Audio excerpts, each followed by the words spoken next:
Ұшақта, кемеде, пойыз жолымен тіпті түйе үстінде, еліміздегі ең қызықты тойларды іздеуде 34 мың шақырымды келіндер бәйгесі артта қалдырды.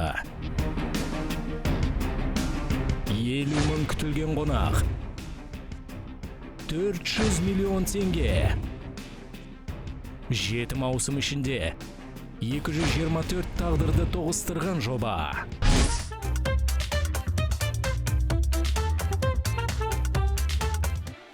Біздің жобамызда қазақтар ұлан асыр тоймен мақтанады. Ұйғырлар сауық сайранмен ортасын толтырады. Ерекшелікті жаны сүйетін кәріс пен дүйім жұртты қонақ етер өзбек тойлары. Және де көңілді орыс халқының тойлары болды. Біз әр түрліміз, бірақ той десе қубаз домалаған ортақ елміз.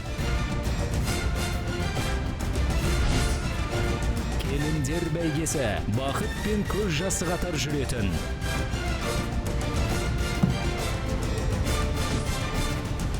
Армандаған жеңісті бір көз қараспен бір ұпай шешетін реалити шоу. Ережелер қарапайым, 4 қалыңдық бір-бірінің тойына барып, келесі көрсеткіштер бойынша баға береді. Қалыңдықтың бейнесі. Я чё, лысая, грубо говоря. Подол платья грязный. Просто идите нафиг. Мейрамхана безендірілуі. Напрягли листочки на подиуме. Мне их фотографии не прикололо смотреть. Ас мәзірі. Получается, в руке у меня текла просто. Ойын сауық бағдарламасы. Такой банальный конкурс. Для меня это дико просто. Ең жоғары ұпай жинаған жеңімпаз өз жұбымен бірге романтикалық саяхатқа жолдама алады. Дәл қазір біз бастаймыз. Осы маусымның сәнді тойларын өткізіп алмаңыз.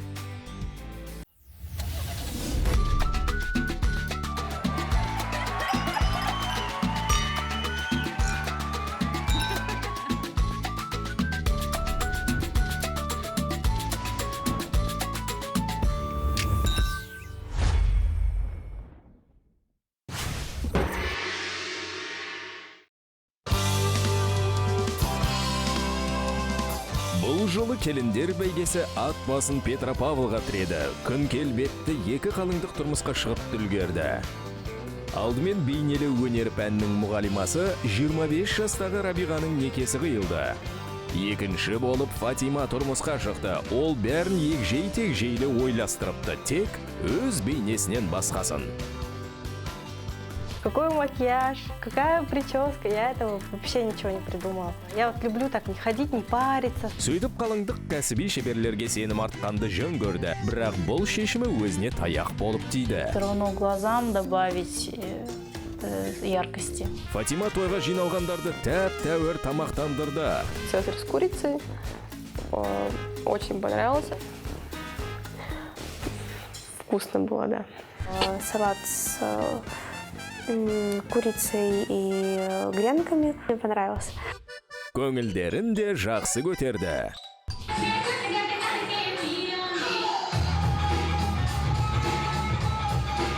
Мне понравился. Вблизи посмотрела. Прям молодцы. Костюмы красивые. Костюмы красивые. Бірақ соған қарамастан амал тапқыш Ақеркеден төмен ұпай алып қалды. Максимальный балл ставлю за меню 6 баллов. Почему? Потому что хочу выиграть. Все. Дегенмен Фатиманың тойы 117 ұпай жинады. Ал енді стратег Ақеркенің қалай дайындалғанын көрейік. Бүгін соның тойы. Бүгін несие жөніндегі менеджер Ақерке тұрмысқа шығады. Қалыңдықтың өзі тойы қарапайым болып өтеді дегенімен, оған 3,5 миллион теңге жұмсап, 190 адамның басын қосқалы жатыр.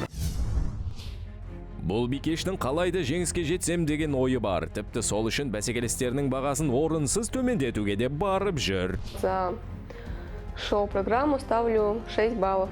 Почему? Потому что хочу победить. Жобаның өзге қатысушылары бұл жағынан әзірге бейхабар. Енді олар Ақеркенің тойын қалай бағалар екен? Добрый день, меня зовут Игерке, мне 22 года. Я надеюсь, что моя свадьба пройдет хорошо. Моя Кирке очень классная, милая и добрая. Жанат оны алғаш рет мейрамханада бойжеткен қызға көзі түскен сәтті-ақ сезіпті. Ну, так сказать, первое впечатление было о том, что вроде милая, спокойная девушка. В тот вечер я сидела на дне рождения своей подруги, отмечали ее праздник. И в этот момент зашла вот компания Жаната. Жанат қараторы келген сұлу қызды бірден ұнатады. Алайда ойнап күліп отырған бойжеткендерге кедергі жасағысы келмейді. Сөйтіп ортақ таныстар арқылы әрекет жасамақшы болып шешеді.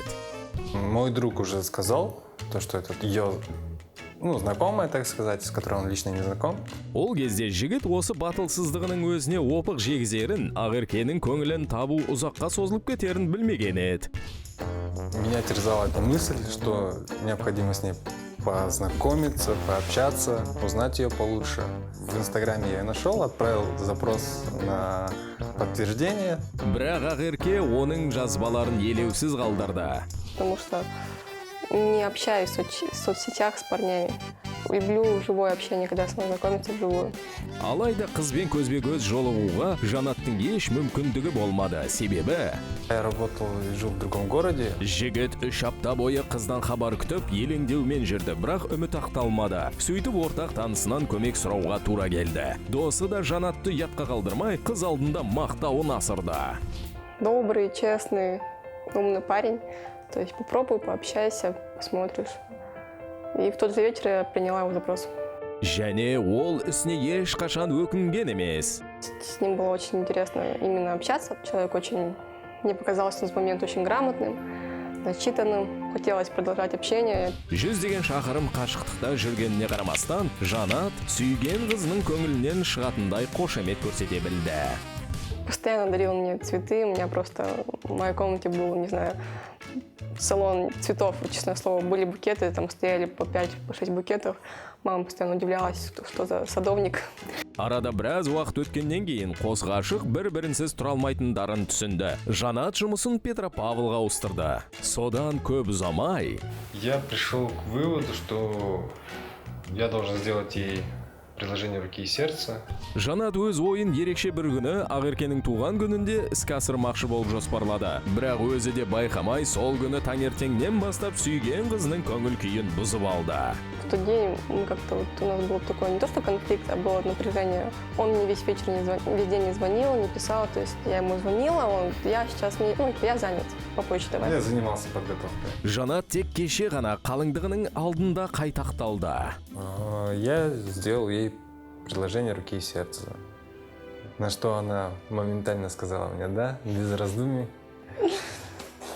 Счастливые, окрыленные. Сказала мне «да». Ғашықтар бірден шешім қабылдады. Ешқандай дүркіреген қазақи той болмайды. Решили поехать за границу и сделать себе там церемонию бракосочетания. Что мы и сделали в Республике Доминикане. Очень было красиво, запоминающе. Белый песок, океан, с левой стороны море, пальмы, солнце. То есть это было очень красиво, романтично. То есть то, что я хотела видеть, наверное, с самого детства. Мечта сбылась.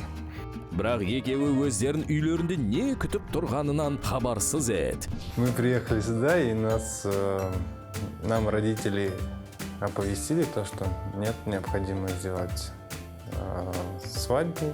Мы, естественно, согласились, так как не можем перечить нашим родителям.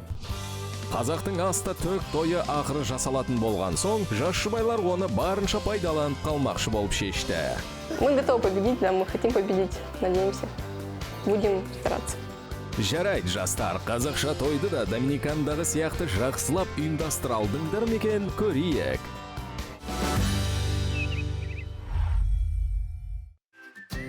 Сәнденуге таң атаратпастан кірісіп, әуре болмау үшін Ақерке шашын жинау мен макияжын бірге жасайтын болып шешті. Сейчас вам покажу платье, у меня будет. Чтобы было так нежненько и умеренно. Және өзге қалыңдықтар сияқты емес. Не волнуюсь, нет. Әрине, Доминиканда той жасап тәжірибе жинап алды ғой. Оның үстіне бет әрлеушісі де бұрыннан таныс адам. Раз мы сделали предложение, когда мы мейкап не делали. Онда бұл шебердің қолы жеңіл екен. Бүгінгі макияжың да сәттілік әкеліп, бәсекелестеріңнен жақсы баға алуыңа тілектеспіз. Бірақ кейін олардың пікірін естігенде, төбеңнен жай түскендей боласың. Ага, да, классно будет. Чтобы уши не было видно, а то они немножко торчат. Қазақша тойға дайындық қызып жатқан кезде қалыңдық Доминиканда өткен той туралы майын тамыз әңгімелеп мақтауға кірісті. У нас был частный пляж. Нас забрали, приехали, забрали, ну, с гостиницы нашей, с отеля. Приехали, потом оформление было, все готово, все было поставлено. Ағерке көп мақтана берме, сол сәнді тойыңның әлі өзіңе кесірі тиет. Қалай дейсің бе? Оны кейінірек білесің. А, у меня шпильки есть, длинные шпильки, чтобы этот пучок не упал. Ағерке, түйгені несі? Шашыңды бүйралап алам деп едің ғой. Пока вот думаю, может, пилоком сделать. Мне очень нравятся мои длинные волосы, поэтому не хочу их выбирать. Нет, пучок. Да, сказал, я думаю, либо пучок, либо локон, но скорее всего пучок. Ой, бұл бәсекелестерге ұнамайтын айдан анық, әсіресе сен секілді әділетсіз бағалайтын болса. Мысалы, Рабиға екеуіңдікі бір мейрамхана, соған қарамастан оның дастарханына берген ұпайыңды еске түсірудің өзі ұят. Это было очень вкусно, то есть там очень хорошее меню. Чтобы победить, конечно, поэтому занизила баллы. То есть плохая невеста. Ал қыздарды немен таңғалдыратыныңды ойладың ба? Дастарханға қоятын тамағыңды Рабиғаның тойында жеп көрді. Ойын-сауық бағдарламаңды Фатиманың тойында тамашалап қойды. Насчет черного бриллианта по шоу-программе я попросила девочку, они будут петь другие песни, то есть не будет тоже повторения по музыке.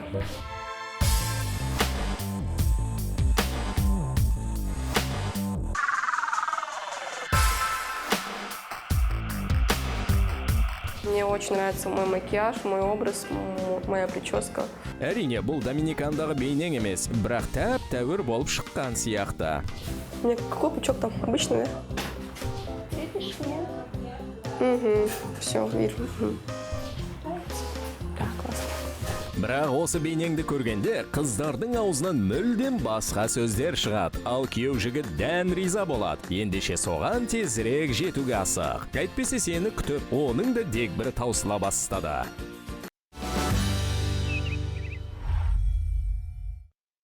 Әрі қарай көретіндеріңіз. Это может фон такой. Я думаю, это чушь полная, конечно.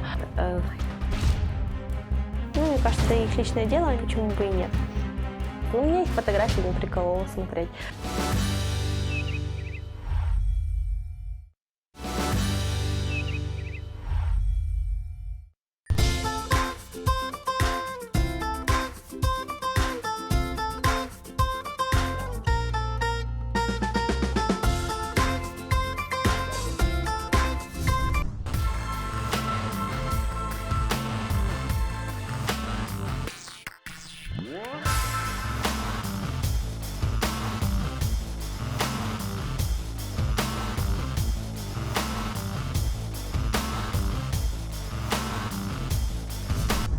Жанат пен Ағерге отау құру салтанатын әдеттегідей мешітте неке қиюдан бастады. Сіз бақытты болыңыздар. Ал шашуларыңыз шашсаңыз болады. Маған артқан.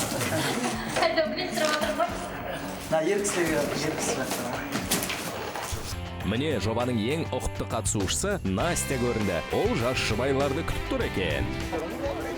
Привет. Красотка, поздравляю. Машину есть для катания, любую выбирать, там либо Lexus, либо 50. Хорошо, спасибо. Хорошо.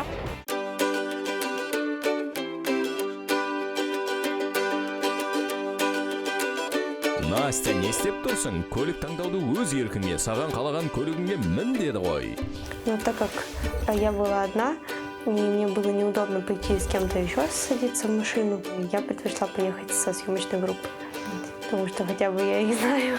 Жобаның өзге қатысушылары қайда? Серуенге тағы да келмей қалайын дегендер ме? У меня был второй день свадьбы, И как бы меня родственники не пустили, мне надо было там присутствовать, так как, второй день как-никак. Ну, я ее понимаю, конечно. Нужно было ей быть на втором дне. Ал Рабиға үйінен асыға шығыпты, тіпті серуенге дер кезінде жеткен, бірақ басқа жерге барып қойыпты. Мне сказали ехать в парк-отель «Пестрая». Я туда приехала. Я, в общем, прождала, конечно, час. Дело в том, что у нас есть просто озеро Пестрое и парк-отель Пестрое, которые находятся немножечко в разных местах. Она приехала в парк-отель Пестрое, а нужно было приехать на озеро Пестрое, откуда мы поехали кататься на яхте. То есть это как бы два разных места и подъезд совершенно с разных сторон. Поэтому такая путаница произошла. Ай, қыздар-ай, ауыл арасында адасып жүр ғой. Рабиға тезірек тойшыл қауымды қуып жет, бәлкім яхтаға мініп, сайрандауға үлгеріп қаларсың. Қабәт деген ай, бұл қызықтан құр қалдың. Так получилось, что на яхте была только я из девочек. Бұл кезде жаурап жасынаған Рабиға Плюс еще сколько там, минут 15-20 стояла, ждала около причала. уайымдамай-ақ қой, ештеңеден құр қалған жоқсың. Ты попадешь на один из каналов. 31-й. А что там за конкурс? Я что-то не понял. И что невесты должны сделать, чтобы выиграть? И победитель что получает? Путевку на двоих? Куда? И конкурс когда закончится? Когда подведение итогов? А второе место там получается? Что-то? Ты что не понял? 4 невесты участвуют? Конкуренция тогда большая будет. Было интересно.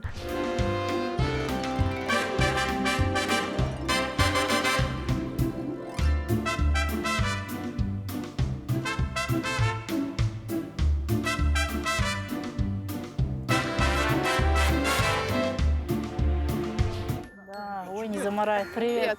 Машина есть, и бока приделай. 55-ки, либо там Lexus есть. Выберите любую машину. Ағерке әуре болмай-ақ қой. Қанша жуып шайсаң да, қонағың сен келгенше жаурап, зерігіп, ашуланып үлгерді. Енді тек сол қоятын бағасына әсер етпесе екен деп тіле. Как тебе образ? Как я уже говорила, мне нравятся пышные платья, и поэтому образ мне не нравится. А Кирке говорила, что хочет платье рыбки, чтобы не падал акцент на платье, а падал акцент на нее. Я думаю, это чушь полная, конечно. О, басталды-ау деймін. Если пышное платье, значит свадьба сразу. А так же, как ты, люблю более пышные такие, какие-то воздушные платья. Но на Кирке она смотрелась очень красиво, потому что у нее как раз такая фигура, которая требует как раз-таки такого платья. На ней она смотрелась красиво. Бәсекелес бикештер Ағеркенің шаш үлгісін таңдаудағы тұрақсыздығын да байқап қалыпты. Про прическу, по-моему, она говорила, что хочет сделать просто локоны. Кстати, сделала пучок. да? Ерунда какая-то. У меня на свадьбе она мне сказала, что очень был красивый у меня пучок. Может, тоже захотела, не знаю. Вот, мне кажется, пучок все-таки более выигрышно смотрится под фатой. Но на Кирке была длинная фата, плюс еще платье со шлейфом, и когда она ходила, она таскалась, получается, по земле. Мне кажется, это неудобно, он морается, и потом как бы теряется вид. Қыздар тым қатал болып кеткендерің не? Мүмкін ең болмаса макияжын мақтайтын шығарсыңдар. Макияж у Кирке был не яркий, более естественный. Зачем делать естественный макияж? Мне кажется, естественно, можно и самой накраситься и не прибегать к услугам стилиста или визажиста. Она же говорила, что при встрече там будет известный визажист по всему городу. Не знаю, какой там известный визажист. В принципе, не было такого отличия в макияже, что прям вау. А был обычный макияж. Не знаю, мне кажется, я даже сама могу так сделать. Макияж мне тоже понравился. Он был не таким уж ярким, не вычурным каким-то, не вызывающим. Вполне ярким для фотосессии, для того, чтобы фотографии были яркими. Қызық, қалыңдықтың бейнесіне қаншыпай берер екенсіңдер. Өзі жұрттың бәріне бағаны төмендетіп қойып еді. Так, моя оценка за образ Кирке 12, потому что мне понравился и общий образ, но показалось, что не совсем практичен был шлейф и длинная фата. Я ставлю за свадебный образ Кирке 5 баллов, так как Мне образ не совсем понравился. Что платье было рыбка. Мәс саған, сүйегінен суық өткен Рабиға қатты ашулы секілді. Осылай жалғаса берсе, Ақеркенің қойған ұпайларын өзіне қайтарып беретін шығар. За оформление зала максимальный балл 7 баллов. Поставлю баллов 5. Максимальный балл ставлю за меню 6 баллов. Почему? Потому что хочу выиграть. Все.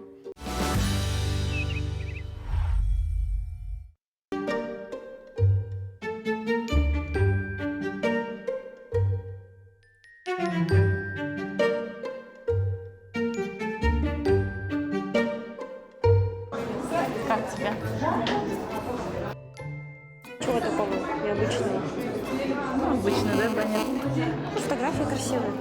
Везде фотографии. Мне кажется, можно было сюда что-то другое сделать, да? Мне кажется, предостаточно было... О, вот еще фотографии. Вот еще фотографии. Сколько много. Еще и на баннер фотографии сделали. Рабиға, мүмкін қызғанып тұрған шығарсың. Ну, мне кажется, да, их личное дело. Они захотели поделиться своими красивыми фотографиями, почему бы и нет. А вот что-то еще, да? Там план рассадки видела. Я нас сразу увидела. Но нам показалось, что очень мелкий шрифт на этом плане. Баптарыңды табу қиын екен. Негізі бұл сендерді қонақтардың тізіміне кіргізген алғашқы той. Зал, конечно, красиво. Как тебе оформление? Мне нравится. А мне нет. Если сравнивать с моим, то мое намного красивее было. Здесь как-то шторы, имена, как говорится. Здесь снова шторы, тюль. Когда зашли, я, конечно, разочаровалась. Тем более о Кирке, как смотрю, она девочка со вкусом. Думала, и в зал будет тоже оформлен со вкусом, но такового не оказалось. Просто повесили, можно сказать, тюль и инициалы их имен, и все. Больше ничего не было. Ну, лично мне понравился место молодоженов. Да, у них не было, получается, шампанского оформленного, бокалов. Но просто, наверное, не посчитали нужным. Бикештер залдың безендіруін тамашалап болсаңдар, дастархан басына жайғаса беріңдер. Курочка. Бедная курочка. Ты голодная? Нет, я голодная, да, но курочки я люблю. Всегда птицу вообще, всякую люблю. Қыздар, бұл жай тауық емес, тосын сыйы бар тауық. Ол бүгін сендерді таң қалдырады. Ну, слушай, хоть и тот же ресторан, другое меню совсем. Попробуем. Оу, бикештер, үшінші құрбыларың бар екенін ұмытып кеткен жоқсыңдар ма? Там кешігіп кетті ғой. Сейчас я позвоню. Фатима, привет. Ты идешь? Хорошо, давай, ждем. Только домой приехала, сейчас переоденется, говорит, и выйдет. Жарайды, Фатима, онда беташарға қатыспайсың.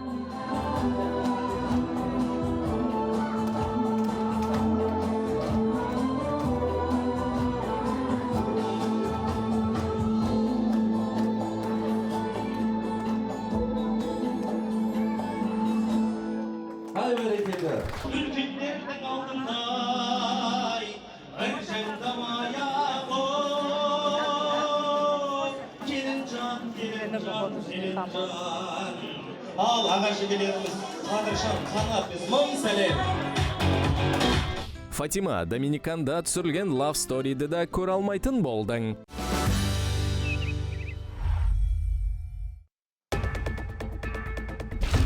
Если честно, меня это возмутило. Почему кому-то разрешают, а кому-то нет? Но улыбка решает многое. Вперед. Жылы жүзімізбен іздеп үшірген жарай ма? Нет? Сондықтан записывай. Ал, давай, попробуй. Там не было ни чайника, ни чашек, ничего. Честно, я была в шоке.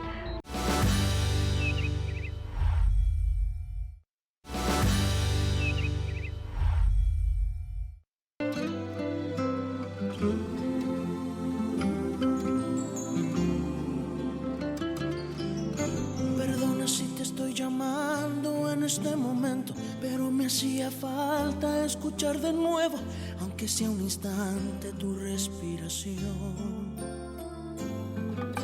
Disculpa, sé que estoy violando nuestro juramento. Sé que estás con alguien que no es el momento, pero hay algo urgente que decirte hoy. Ну, это было очень красиво, конечно. Тут ничего не скажешь. Ну, захотели поделиться, хорошо. Бірақ рухани азық тіпті Доминиканда түсірілген болса да, қарныңды тойғызбайды, ал салат пен еттің жөні бөлек. Давай, наверное, начнем. Давай. Есть охота. Салат. С сухарями. По-моему, у тебя был с маком. Нет? Я не знаю, не помню.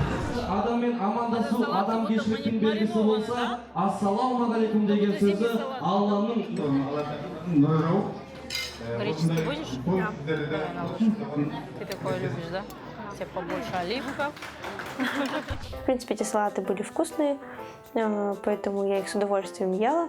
Қыздар, басқа тағамдар да дәл осылай таңдайларыңа тати ме екен? С маком мне понравилось, с сухариками понравилось. Ассалаумағалейкум. С сухариками тоже понравилось. Здесь, мне кажется, тоже он должен быть вкусный. По-моему, здесь просто кунжута много. Переборщили. Мне кажется, там мясо не будет. Хаттеттің қандай болатынын әлі білмей отырсыңдар ғой. Тауықты жеп көріңдерші. Давай курочку попробуем. Я на нее смотрю.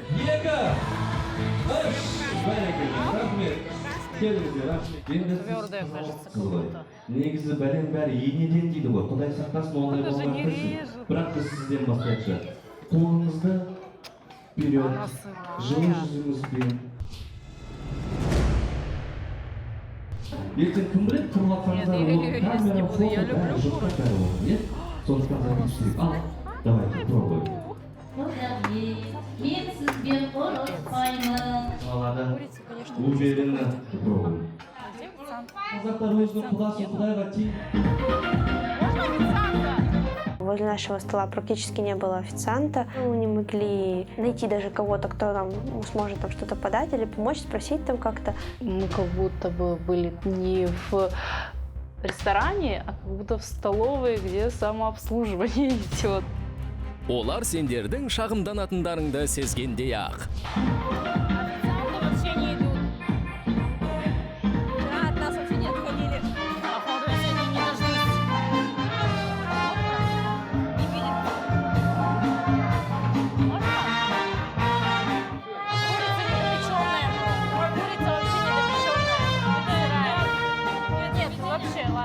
А когда сказали официанту, что курица не прожарена, сказала, что это не от заведения. То есть где-то, наверное, в другом месте просто была куплена готовая уже. Қыздар ет шикі болды деп ренжімей ақ қойыңдар. Одан да мысалы балық жеңдер. Таныстыра кетесіздер? Да. Құдалардан? Ал? Красная рыба тебе как? Я лучше салат поем. Рыба была, например, непонятно, недоваренная или недоделанная какая-то. Рыбу вроде обычно я все ем, но тут было просто невкусно. О, мне Фатима да жетті. Әйтеуір өз тойыңнан тойып келген шығарсың. Құрбыларыңның айтуынша, бұл жерде сүйсіне жетіндей көп ештеңе жоқ. Вы что, как свадьба проходит? Тосты пока тосты. Пробую еду, мы уже здесь все попробовали. Рабиға бас салып дастарханға шақырғаның не? Мүмкін Фатимаға нені жемегені дұрыс болатынын ескертуің керек шығар. Курицу не ешь? Да, не очень? Да. Не пропеченная, вообще не прожаренная. Серьезно? Сырая, да? Да, это капец. Рыба тоже как будто бы сырая. Мне не понравилось. Сейчас попробуем. Я вообще семгу люблю, но сейчас посмотрим. Насколько я помню, 2 салатика были такие же, как и у рыбиги, получается. Ну, я тогда сказала, что мне эти салатики понравились. А вот картошка была недосоленная. Прям соли вообще не было. Қыздар, сендер ішіп жеп, сынап мінеумен отырғанда қалыңдықтың шын құрбылары тосын сый дайындапты.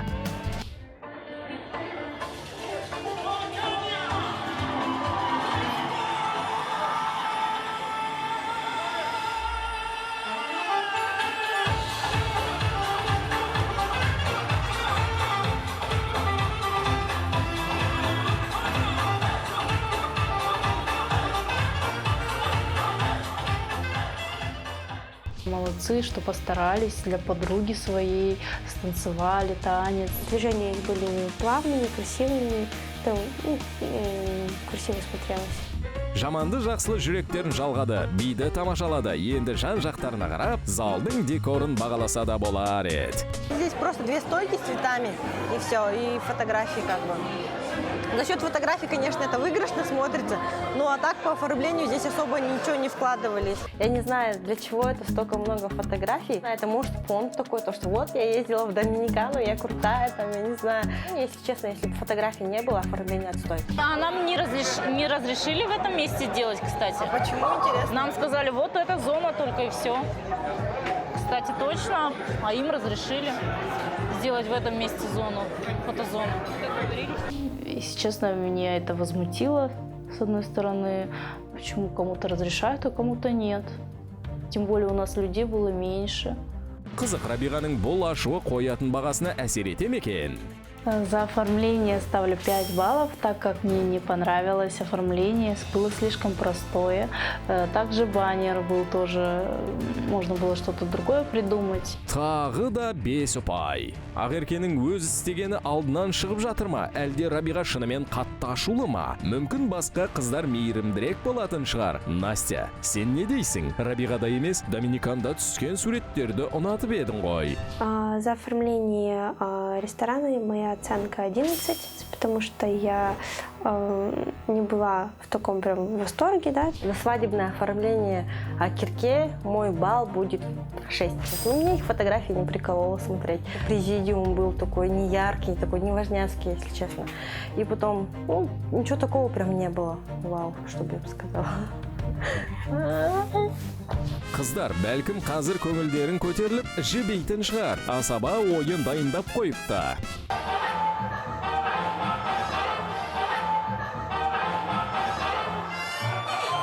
Мне кажется, Аккуратно, тамада есть еще. какой-то скучный. Ну, непонятно. Аку. Что-то кричит, я что-то не поняла. Один. Что он говорит, что он хочет? Маленькая. Как-то вот ведущий скучновато ведет. Жанат Адельки. По-моему, вчера тоже как бы не особо много конкурсов было. Но как-то вот все равно все... Жанат Адельки, вот пожалуйста. Конкурсов тоже не показалось, что было очень мало. Были какие-то игры с залом, что-то вроде там сделать волну или что-то там вроде такого. Мне это как-то не понравилось.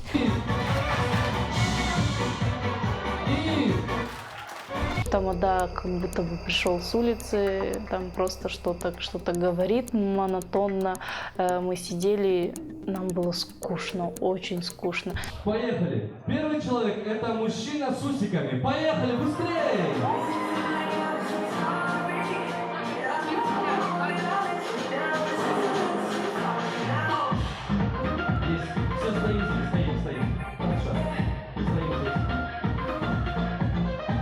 Игры были на свадьбе в Огирке, непонятные. Я не поняла суть этой игры. Жоба қатысушылары сәлден кейін қазақы тойда екіншілей қайталанбайтын жағдайға куә болады. Ал әзірше үстел басында ұйықтап қалмау үшін келіндер таза ауаға шығып қайтпақшы болды. Скучновато, конечно. Я же зазевала. Тоже в телефоне сижу. Тамада, когда монотонно что-то говорит, даже его не слышишь. Когда вот говорят с эмоциями, тамада, прям хочется посмотреть, что он там говорит, что-то интересное. Қызықсыз тойда не істерлерін білмей, зеріккен жоба қатысушылары қалыңдықтың бейнесін талқыламақшы болып шешті.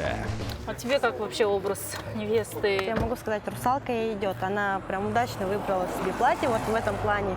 Мне понравилось, как на ней смотрелось это платье. Красиво. Фата длинная, красиво смотрится. Но самый прикол в том, что у нее и макияж был. Ну, какой-то такой, знаете, обычный, что ли, был такой. Как будто на каждый день она этот макияж делает. Я не могу сказать, что это именно свадебный. Но сережки, мне кажется, они вообще были не в тему. У нее жемчужинок нигде не было, а на сережках они были. Фатима, бірақ сол сырғасына бола ұпайын төмендетпейтін шығарсың. За свадебный образ Кирке моя оценка будет 7. Бірақ бәрін ұнатып едің ғой. Честно, главное в невесте, ну там, конечно, образ это все хорошо, но улыбка решает многое. Но она потому что вообще не улыбается, она какая-то вечно недовольна ходит, и мне это не нравится. Бәсекелестері Ақеркенің ұпай санымен өз аяқтарынан шалғалы жүргенін сезіп қойғандай, оған төмен баға қойып жатыр. Жарайды келіндер, әңгімені қойыңдар, әйтпесе ыстық тамақтан құр қаласыңдар.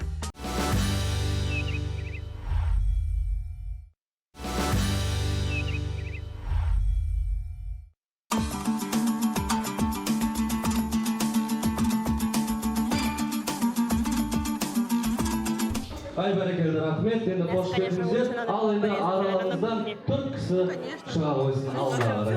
Келіңіздер, кім бастайды? Содан кейін кім қосылайды? Ал, кім? Мы не знаем, кто нам пеш наложит. От имени всех составленников до последних дней будете. Спасибо за вашу поддержку, за ваши большие. Подошел какой-то парень, он долго мучился с тем, чтобы в таких условиях за столом его разрезать.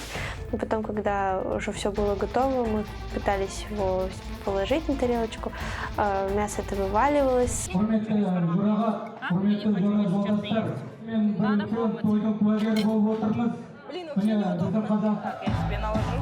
Желанный! Не могу достать. Попытались самой ложкой, но ложкой, конечно, невозможно все взять. Ну, когда начали пробовать бешбармак, тесто показалось нам недоваренное, слипшееся. Вот это такие, когда был бешбармак, там такие Жаном было, Жаном? вообще прям тесто вкусное было, и мясо вообще хорошо сваренное было. Молодец. А здесь даже шашлык попробуй по вкусу. Жулик! Честно, я была в шоке. Я была в таком шоке, потому что ресторан один, получается, я так понимаю, кухня одна, повар один. У Рабиги и Сакирке была абсолютно разная готовка. Да, Я себя сейчас чувствую старухой, которой все не нравится. Жемчужно, желанный было. Правда, блин. Он сказал Жаном. Первый тур. Пойдемте, Арам, ваши аплодисменты. Неге бұлай болды екен? 2 тәуліктің ішінде мейрамхананың қызметкерлері түгел ауысып кеткен бе? Әлде Ақерке той тамағын өз қолымен пісірген бе? Поехали. Наконец-то, да. Қыздар бұрынғыдай емес, бүгін сөздерін жасырып қалыпты. Әлде көңілдеріңді Ақеркенің өздерің оншын ұнатпай отырған тойы жақындастырды ма? Я же первый раз была с Рабигой за столом, и она тоже такая многим чем недовольна была. И как бы я удивилась, я не ожидала, я думала, она тоже такая милашка, как я. Фатима, сен бүгінгі кеште басқа ән мен билерді сынай алмайсың. Өйткені сенің тойыңда да дәл осы топтар болған.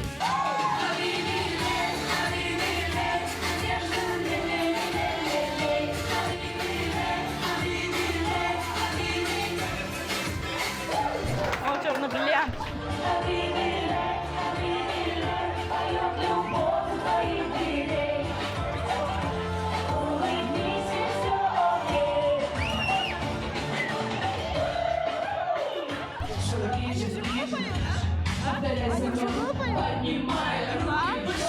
И черный бриллиант уже не впечатлил у Ақерке на свадьбе.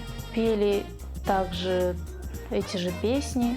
Но я заметила, что костюмы абсолютно другие, вообще другие.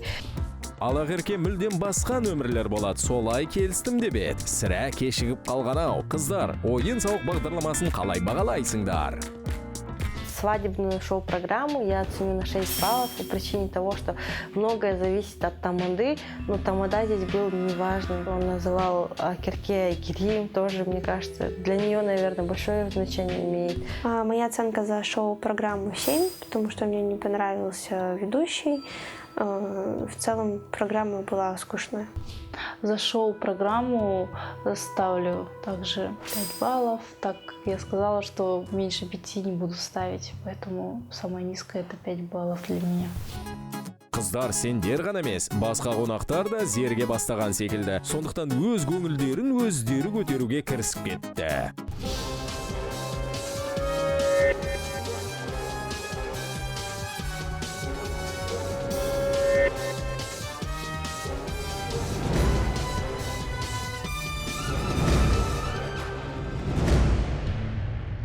Тебя зовут здесь, прикинь? Украли. А у вас вообще так делают? Есть друзья Жаната?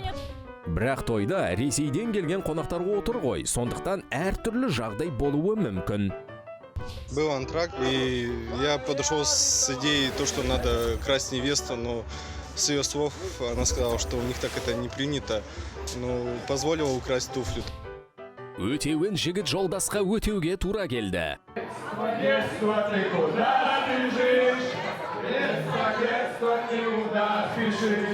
Молодцы, туфли выбирай. Все, молодец, он тоже сказал.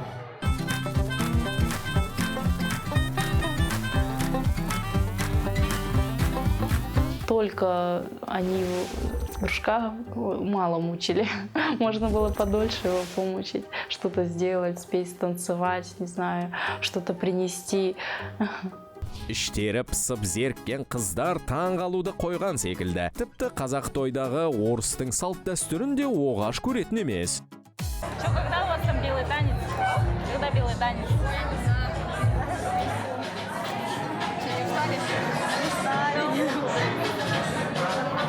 Время, по идее, да? Время уже, да. 11. Да, уже 11 подходит. Вы думали чай попить? Где официант, чтобы они вам чай налили, просто и все. Иә, бұл тойда даяшылармен жағдай қиындау. Жалпы бәрімен де. Если, наверное, не пойдем,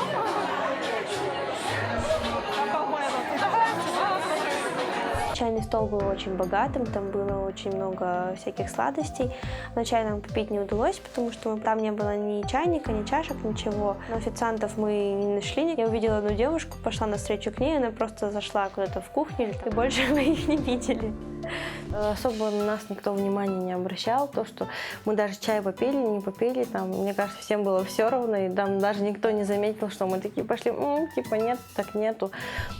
Дегенмен тойдың өтуіне бейжай қарамайтын бір жан бар. Единственное, там мама бегала его, она везде во все дырки, по-моему, влазила.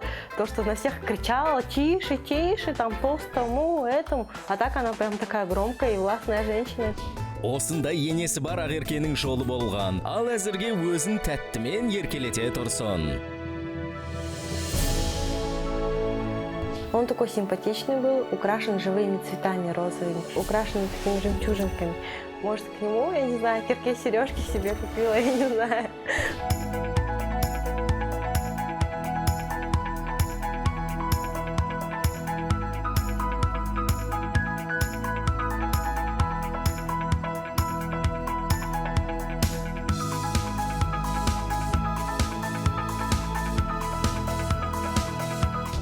Жарай, тәттіден ауыз тие алмадыңдар, ендеше аздап ащы жағына көшейік. Дастарханның бағасын беріңдер.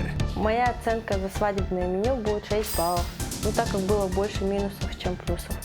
Вот, и я такую оценку поставлю. За меню я ставлю 5 баллов, потому что мне не понравились горячие блюда и что еще, и обслуживание тоже было на низшем уровне. За свадебное меню Ақерке, так как там был один большой минус, это вот курица с перьями и недоваренные, и рыбы, я ставлю и также 5 баллов. Бұл тойда басқы істейтін шаруасы қалмаған Фатима үйіне қайтып кетті. Я, наверное, пойду, так как мой день рождения скоро. У меня день рождения, и меня как бы ждали гости, и мне надо было уйти. Вот. Өзі ең соңынан келді, енді міне алғашқы биге дейін де отыра алмады.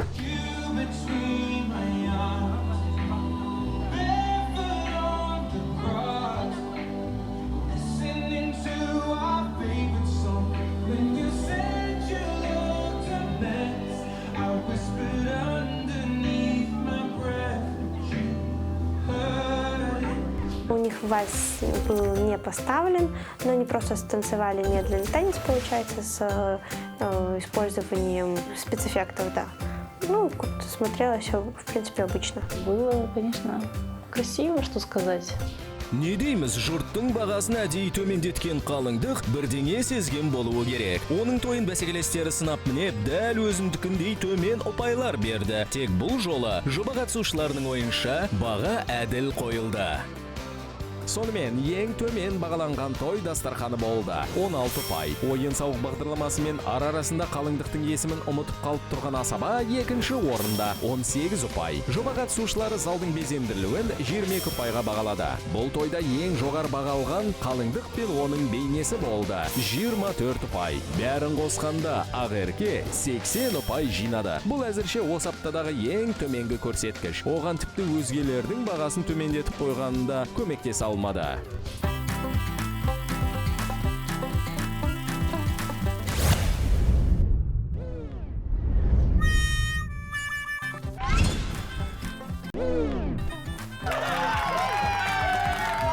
Бірақ бәрін Настяның тойы шешеді. Енді ол өзге 3 тойды көріп, бәріне шүбәмен қарауды әдетке айналдырған келіндерді таңғалдыралар мекен. Ертең көретіндеріңіз. Настя как будто знала, чем меня подкупить. Опасалась есть. И потом сидела, я голодная, и она меня этим бесила. Как-то для меня это дико просто.